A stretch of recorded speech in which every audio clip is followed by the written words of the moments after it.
فاصلے انسان کو دور ضرور کرتے ہیں مگر اچھے ہمیشہ یاد رہتے ہیں، دلوں میں بھی، لفظوں میں بھی اور دعاؤں میں بھی۔ جو اچھا لگے اسے غور سے مت دیکھیں، کہیں ایسا نہ ہو کہ آپ کو اس میں کوئی برائی نظر آ جائے۔ جو برا لگے اسے غور سے دیکھیں، شاید کوئی اچھائی نظر آ جائے۔ دو لوگوں کے درمیان سب سے مضبوط رشتہ دعا کا ہے، کیونکہ اس رشتے میں تیسرا اللہ ہوتا ہے جو ان دعاؤں کو قبول کر کے اس تعلق کو مزید مضبوط کر دیتا ہے۔ شعور کا پہلا درجہ خاموش رہنے کی عادت، دوسرا درجہ بدتمیزی کا جواب نہ دینا اور تیسرا درجہ بد اخلاقی کا جواب اخلاق سے دینا ہے۔ برداشت کی صلاحیت خوش نصیبوں کو ہی ملتی ہے۔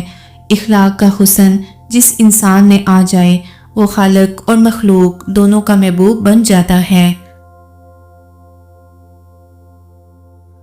کبھی کبھی خود سے بھی معافی مانگنے کو جی چاہتا ہے، کیونکہ انجانے میں انسان اپنی ذات کے ساتھ بہت سی ناانصافیاں کر جاتا ہے۔ کیا فرق پڑتا ہے ہمارے پاس کتنا حسن ہے، کتنی دولت، کتنے لاکھ، کتنے کروڑ، کتنے گھر، کتنی گاڑیاں، کھانی تو سب 2 روٹیاں ہیں، جینی تو بس ایک زندگی ہے۔ فرق تو بس یہ پڑتا ہے کہ ہم نے کتنے پل خوشی سے گزارے اور کتنے لوگ ہماری وجہ سے خوشی سے جیے۔ لوگ کہتے ہیں کہ اچھے دل والا انسان ہمیشہ خوش رہتا ہے، لیکن میرا خیال ہے کہ اچھے دل والا انسان وہ زیادہ تکلیفیں اٹھاتا ہے، کیونکہ ایک اچھا انسان ہونے کے ناطے وہ دوسروں سے اچھے کی امید کرتا ہے۔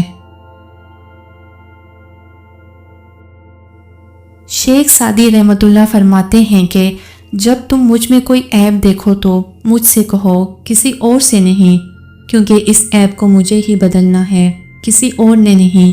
مجھ سے کہو گے تو نصیحت کہلائے گی اور اجر لکھا جائے گا، کسی اور سے کہو گے تو غیبت کہلائے گی اور گناہ لکھا جائے گا۔